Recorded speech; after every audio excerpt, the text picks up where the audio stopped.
you would be using the chat. So you should have that function. And I removed the Q&A, so there's only chat.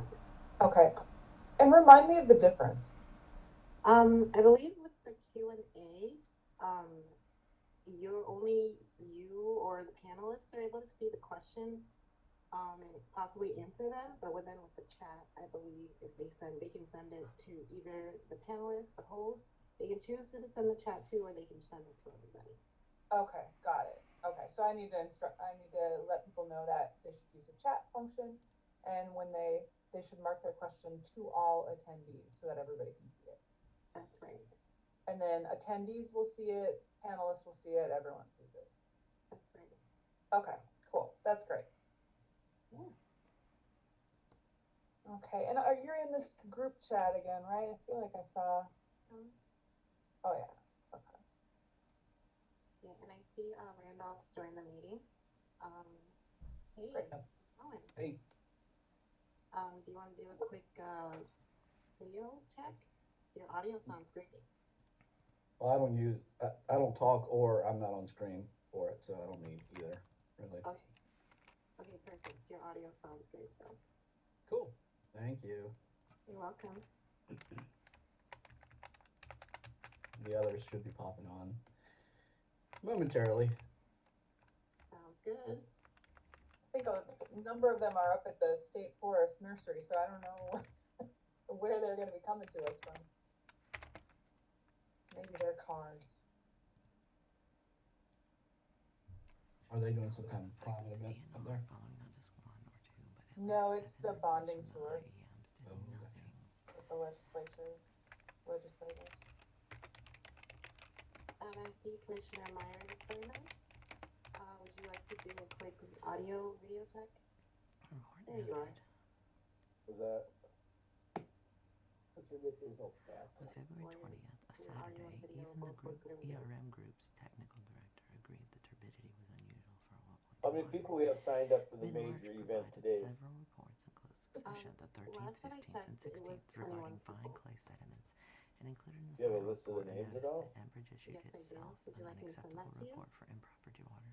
Yeah, you Yet can. there was still no However you mention want to send it from to us. Yeah, Enbridge of that's a fine. diversion from their construction I project, suppose yeah, which you don't might really want have to post assisted it. in much I'd earlier love to see that. resolution than a full My first memory of you, Bob, from DNR, I think the very On first time July I was 8th, in it a was meeting with reported that you, a second I think emergency it was pump the control fault, holiday likely a direct Oh result of the God. initial open breach. house, and you were live from your Yeah, ice exhibition, yeah. And I'm like, oh, this is the most DNR thing that's ever happened. It's just. I'm gonna like it here. Yeah. Citizens I was actually catching fish too. I was on Winnebagoshas. That was great. trust that the DNR Yeah, ice fishing you can do that. Out on the boat gets a little tough sometimes. But Yeah, a little windy, a mitigation little more out in the elements. Randolph, how are you doing? incredible amount Hold on, just had to find my mute button. I'm good. to I'm the good. climate You chaos saw we we got are the already approval for those people. I think that's a good list of people for the governor's pheasant hunt opener. Yeah, I sent that list to Patrick just because they probably needed to approve before we contacted the folks. So hopefully they have a quick Okay with it. hopefully they have a quick enough turnaround so that I mean we only got like 2.5 3 weeks I guess. So hopefully folks are still have flexibility in their schedule and will be willing to join the party Yeah. last minute. So we'll see how it works out. Yes. Well, I think that's what is she? The girl from 10,000 Lakes or whatever. Jenny Anderson. Yeah, she'll get us some. She'll post some stuff on it for sure. Oh, she's going? Hopefully. That's awesome. We've chosen her to go. The question is, will the governor's office approve, and does she have the time, Yeah. availability? Yeah, Man, there's a few more hurdles. It'd be awesome to have her, it would be. That'd be incredible. because Awesome.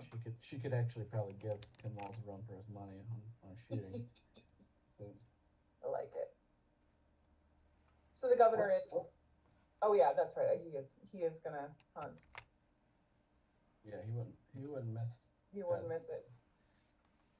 it.